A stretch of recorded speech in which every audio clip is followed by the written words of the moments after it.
We're at London City Airport. We're in the Cessna Citation CJ4 in Microsoft Flight Simulator, and today we're flying this bizjet to Nice Côte d'Azur Airport in the south of France.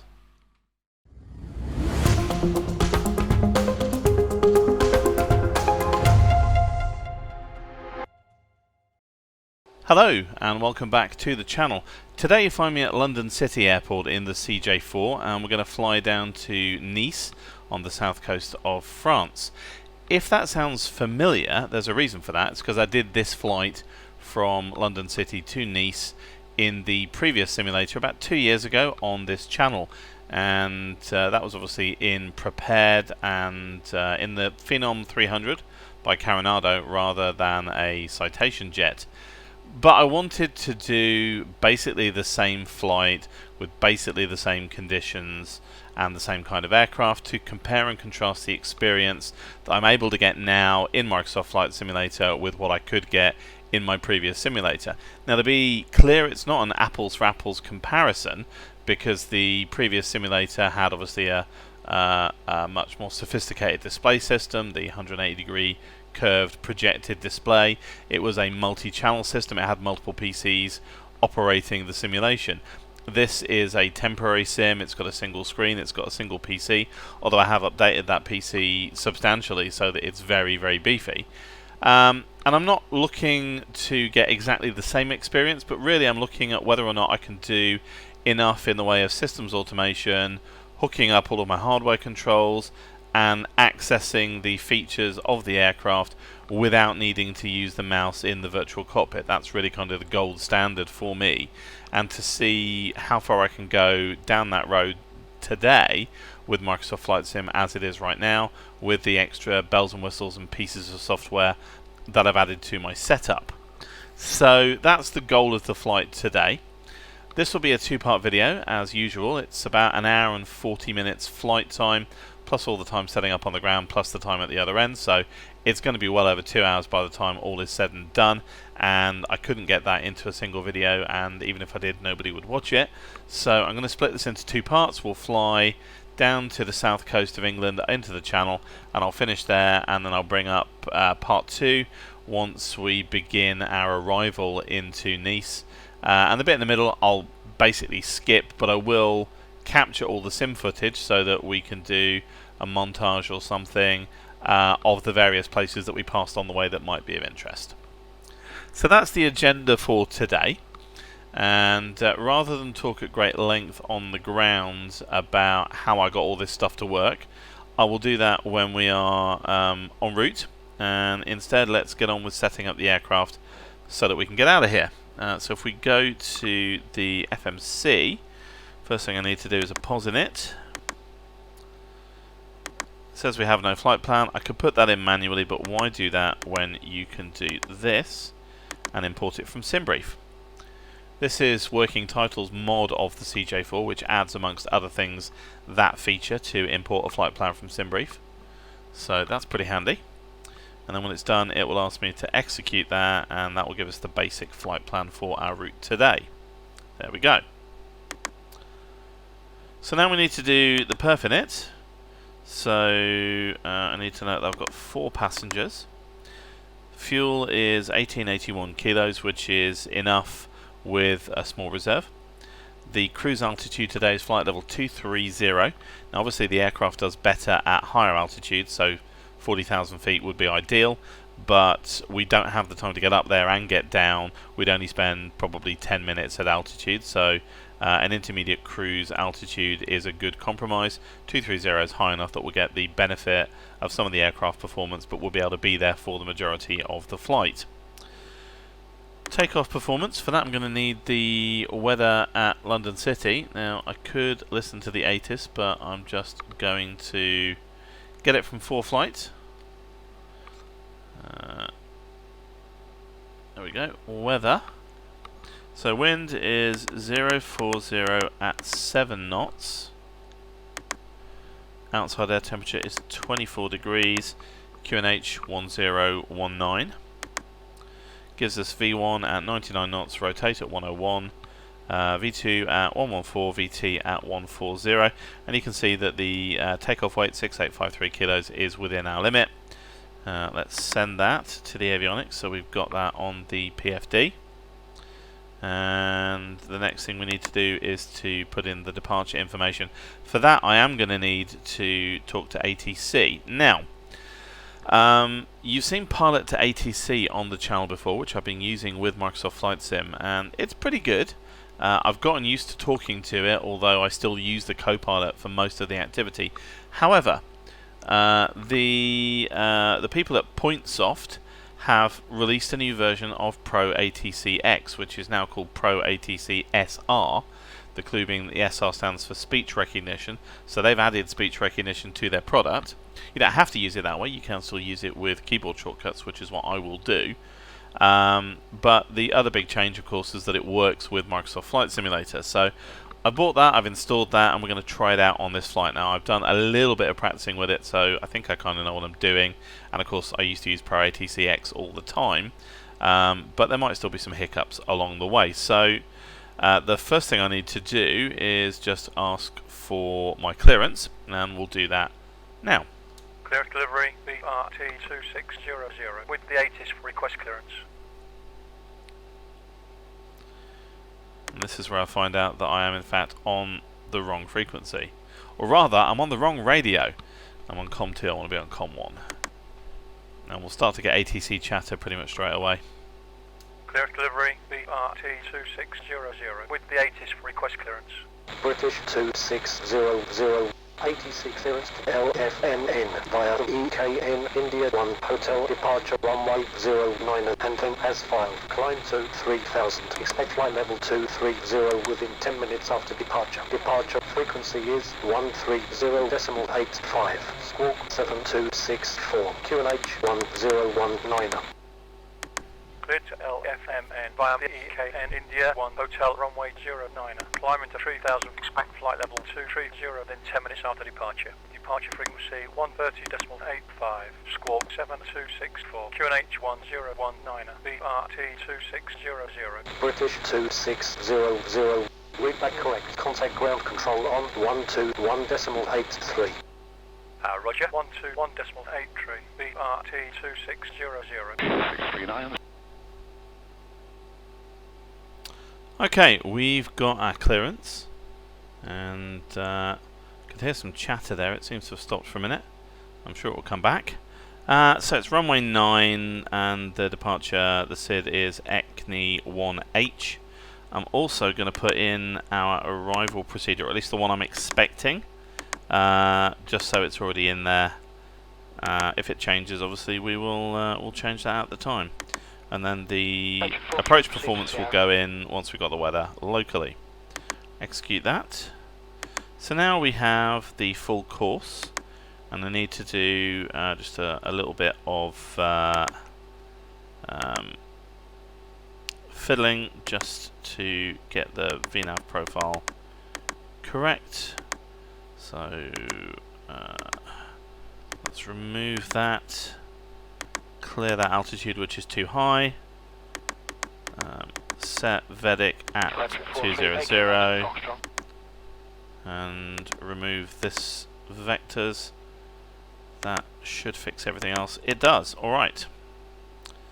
So we've got the full flight plan there now. That is pretty much all we need to do on the FMS or FMC, not sure what they call it, on this aircraft. Okay. So we're kind of ready to get out of here, but a couple of housekeeping operations first. Let's get the passengers sat down. 762 starts approved. Temperatures at 9. The QNH 1009, runway 27. Please fasten your seatbelt. And if I bring the camera down for a minute, so these are the avionics for the aircraft. It's a Collins Proline 21 system. You may be familiar with that. You see it in quite a few biz jets, alongside the Garmins that are probably more common in Citation jets, but not on this one. The displays, as you can see, are in portrait mode. Now, that is awkward in terms of presentation, because if I were to just put them at the bottom of the screen like I normally do, they would take up a large amount of space and squash up the outside view or intrude into it. So instead, I have done this, and I've chopped them up into 4 pieces that can all run along the bottom of the screen. So that's the view you're going to be seeing for most of the flight. And let's have the terrain display. There we go, on my PFD. MFD goes to the course view, and that's actually pretty much all we need to do on that for now. We'll have the flight director on, and we'll set an initial VS at 1500 feet per minute to our 3000 initial altitude. LNAV can be pre-armed because we're already cleared onto the SID, and then the autopilot can go on at 400 feet. So, we are now ready to start our engines, and it's very easy on this aircraft. It's all FADEX, you just hit a couple of buttons and away it goes. So, let's prepare to do that, and I'll ask ATC for engine start. It'll say engine start and pushback. There's no pushback here. We're driving straight out, so we can just safely ignore that. Ground BRT2600. Request start up and pushback. British 2600. Start up and pushback approved. Approved. BRT2600. Okay. Beacon lights go on. So keep an eye on the N2 percentage, the ITT and the N1. And we will start the right engine first.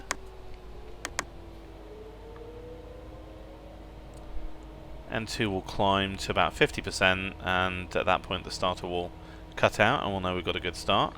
Ignition should be just about now. There you go. Watch the N1 rising as well. 20% or thereabouts is idle, I think. EC639, taxi uniform, holding point Alpha 2. Uniform Alpha 2, runway 27, thank you, EC639.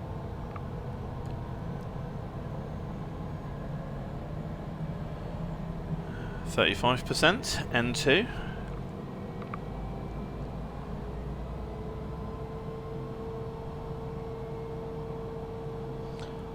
Oil temperature and pressure are rising correctly. Starter is out. We've got good start, right engine. Let's start the left engine.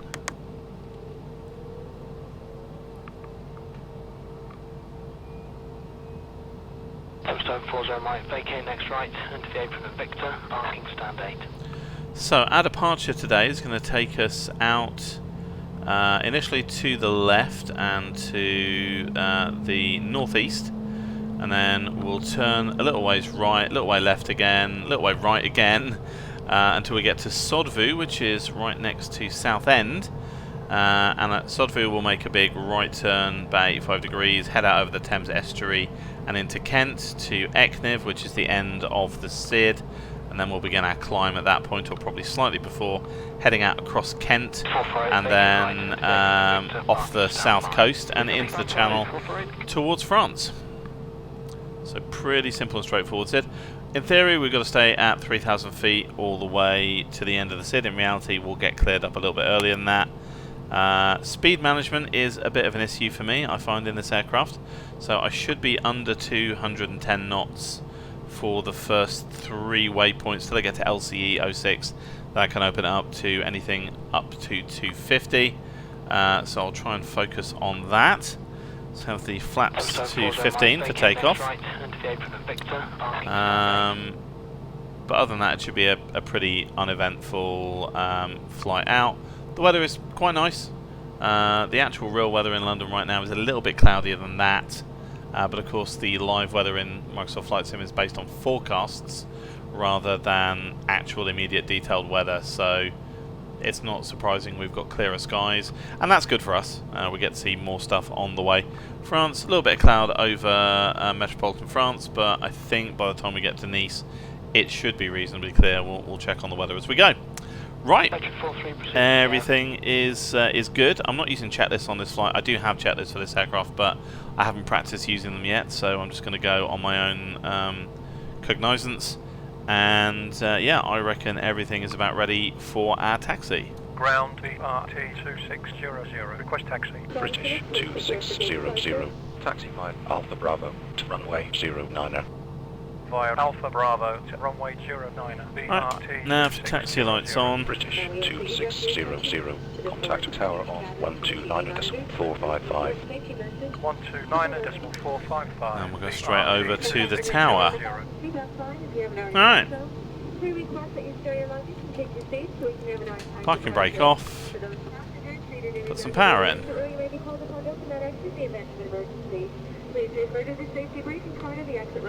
Hoping for pretty smooth performance today. I am using the current beta of Sim Update 10, which is due to release in I think 2 or 3 weeks time, and performance has been variable across the beta builds, but right now it's pretty good. On your left-hand side, depart line up 275. Thank you for your attention. So fingers crossed, no nasty stutters, but we'll see. I'm sure we won't be completely stutter-free, we never are. But to be honest, any artifacts you see are probably on the video recording. And I think I've tuned that to the point where we don't get micro stutters on the video recording anymore. So I shall be interested to see what this looks like after it's been encoded. This is Orbex's EGLC, by the way. It's the same one that I used when I ran this route last time. Let's just hold up here for a minute. On the other end, I was using Just Sim's Nice, which is the same scenery that I had in the previous video. However, I had some issues with it, and it turns out that Asobo's enhanced version in the Premium Deluxe Edition is actually maybe a little bit better, so we're going with that today. So sorry, Just Sim, but you need to fix some of your problems. Right, let's go to the tower. Tower BRT2600. Holding short, runway 09, request departure. British 2600. Line up runway 09. Lining up runway 09. Strobes on. BRT2600.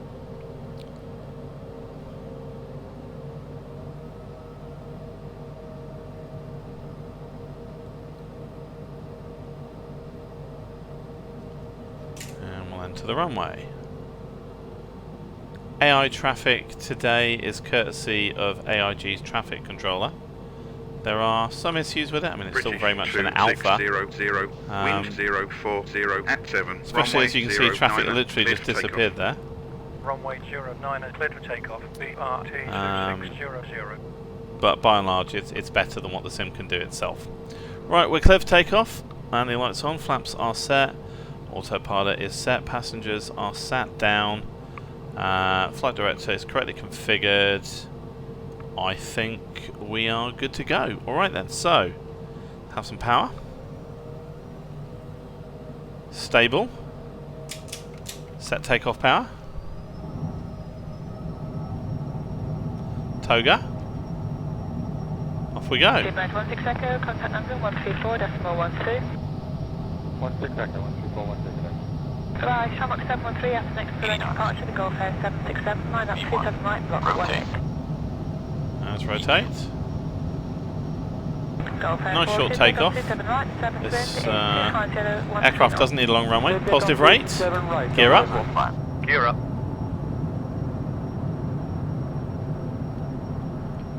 British 2600. Autopilot goes in. Contact departure on 130. Power comes back. 130.85. And we're making our first turn. BRT2600.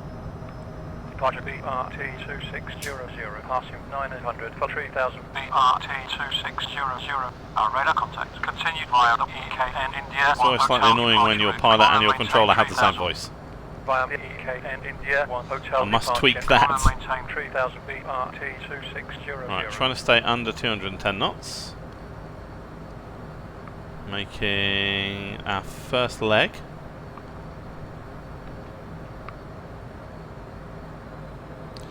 To the right there you can see the Dartford Bridge along the river. Dartford in Kent. I was only there a couple of days ago actually. If you don't know it, it's a bridge and tunnel system. I think not dissimilar to what they have in some American cities. There is traffic one way only across the bridge, and then traffic in the other direction goes through a tunnel that runs alongside the bridge. Not sure why they went for that arrangement, but that's what they've done.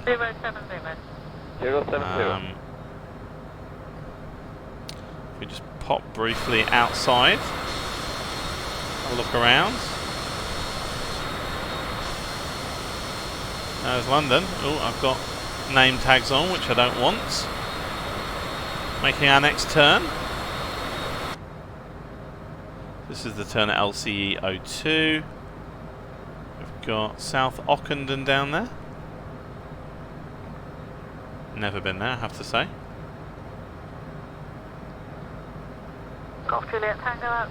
South end in front of us. We'll get a lot closer to that as we go.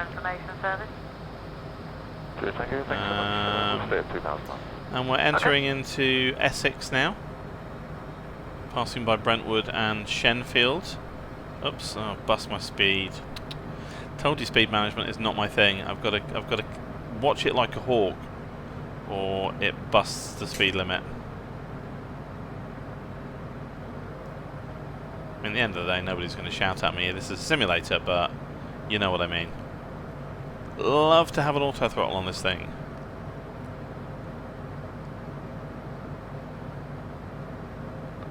Brentwood over there. 625 Alpha, if available, we'd like to move west to position just north of the dome.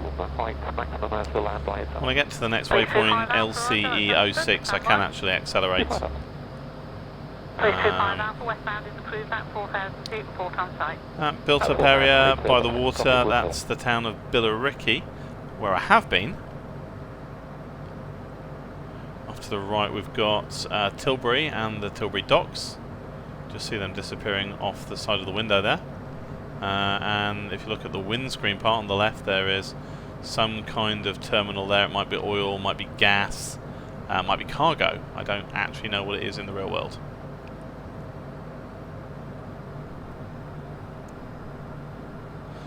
Got a headwind now, so I'm actually losing speed. Roger, can you turn southbound now, please, across the centre line? I've got traffic to depart runway 28. Hold at the southern tip of the island dock. I think that the wind gusting system that they've added to Microsoft Flight Sim may actually be a little bit overdone. It's really badly affecting the speed. I don't think it'd be this bad in the real world, not with an aircraft this powerful. Right, we've got 1.7 miles to go to LCE 06. So yeah, worth talking about how I got all this stuff to work. And basically it's a combination of 3 or 4 pieces of software and the work of quite a few dedicated people.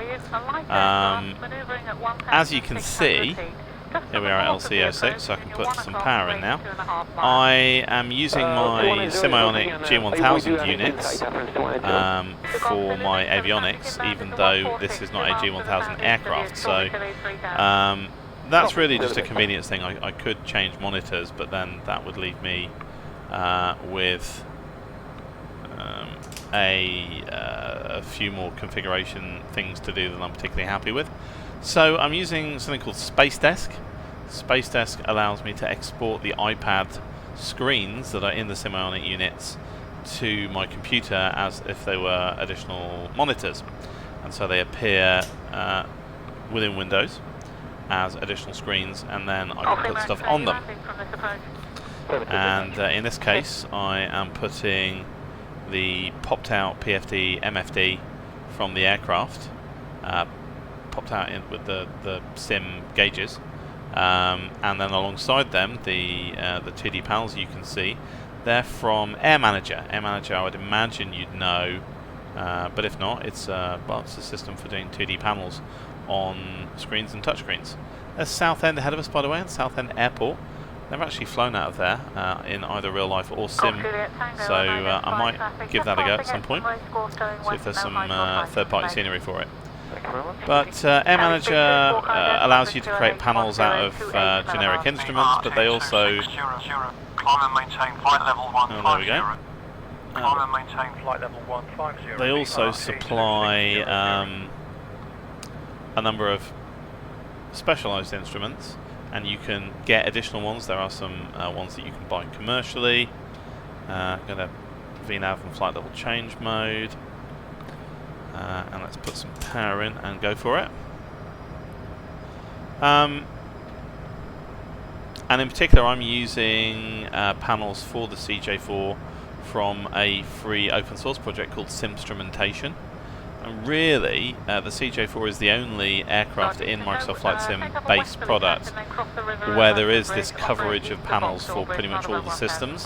And without it, I really wouldn't be able to do this. And equally, I really couldn't do it right now with any other aircraft. So that's a big drawback of this whole system, is if you don't have the support in Air Manager, then you're going to be back to clicking stuff in the cockpit, which is not something that we want to do. So, right, we are heading towards Eknev now, making our initial climb.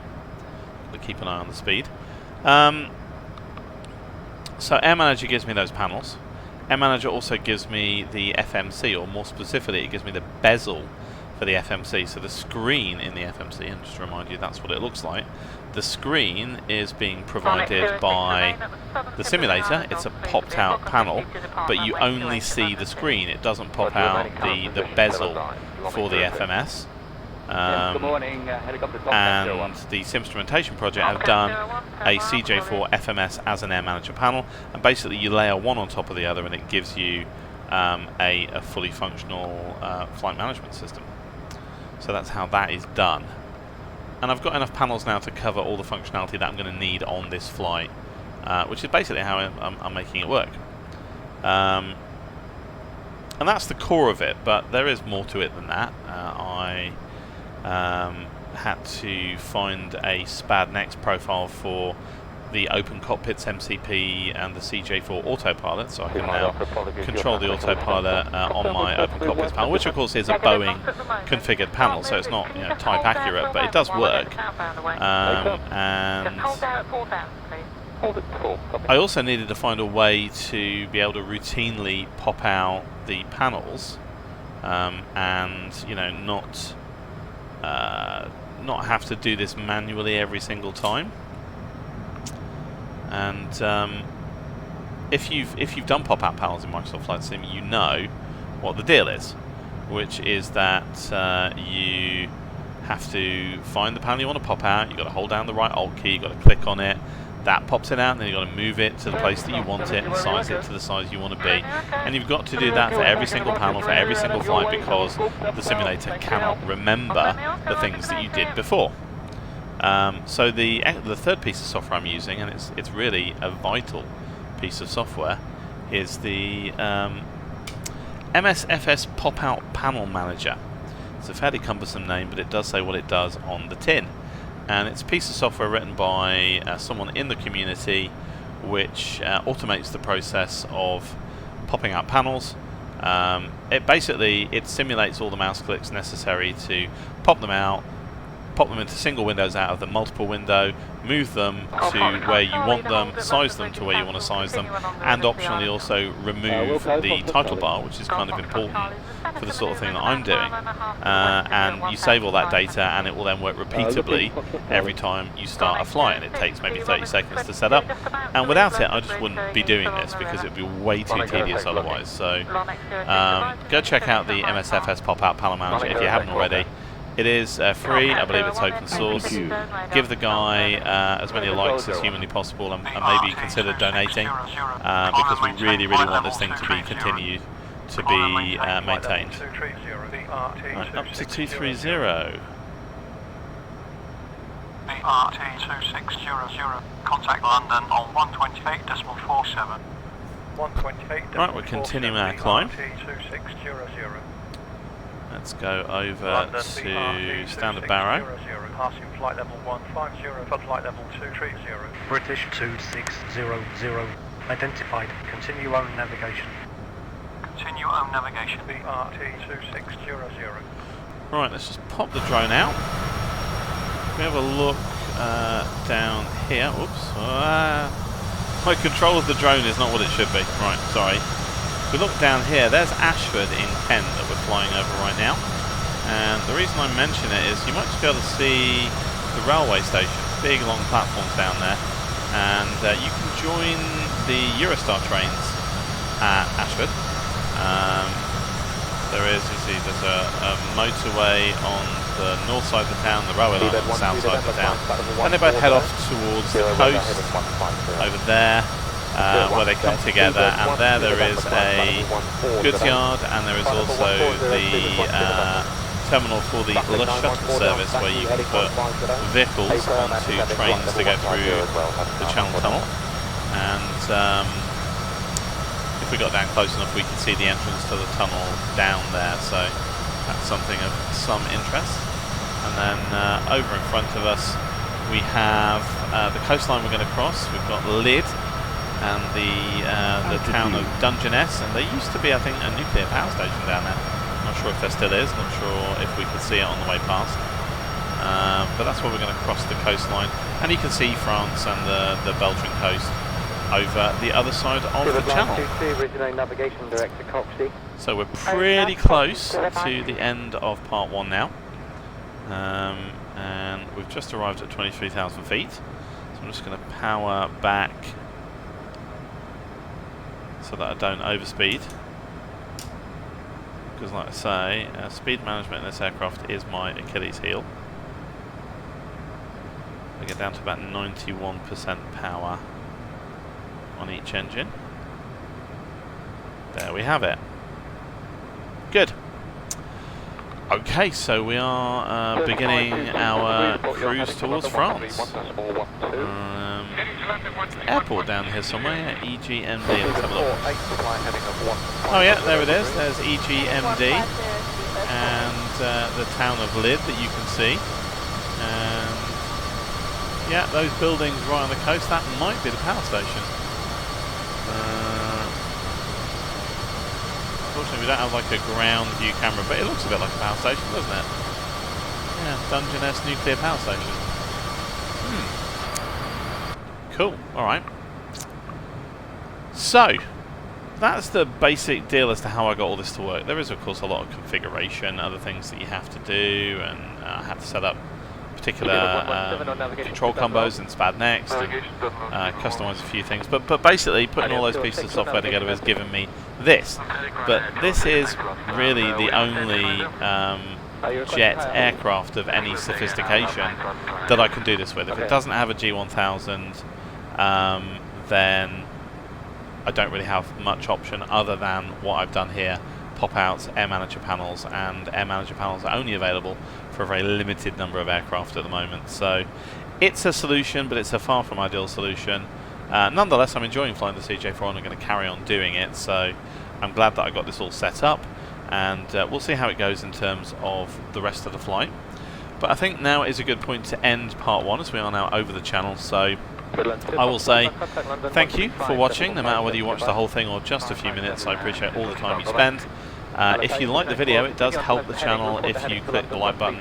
If you disliked it, it helps me to know that you disliked it by clicking the dislike button. If you want to leave a comment or a question, please do so. I try and answer my comments as quickly as I can. And yeah, if you want to subscribe to the channel, then of course I'd welcome that. But do please click the little bell icon so you're notified when I publish a video, because the schedule on this channel is very erratic. You may have noticed that if you followed it for any length of time, and it can be months between videos. Real life unfortunately gets in the way.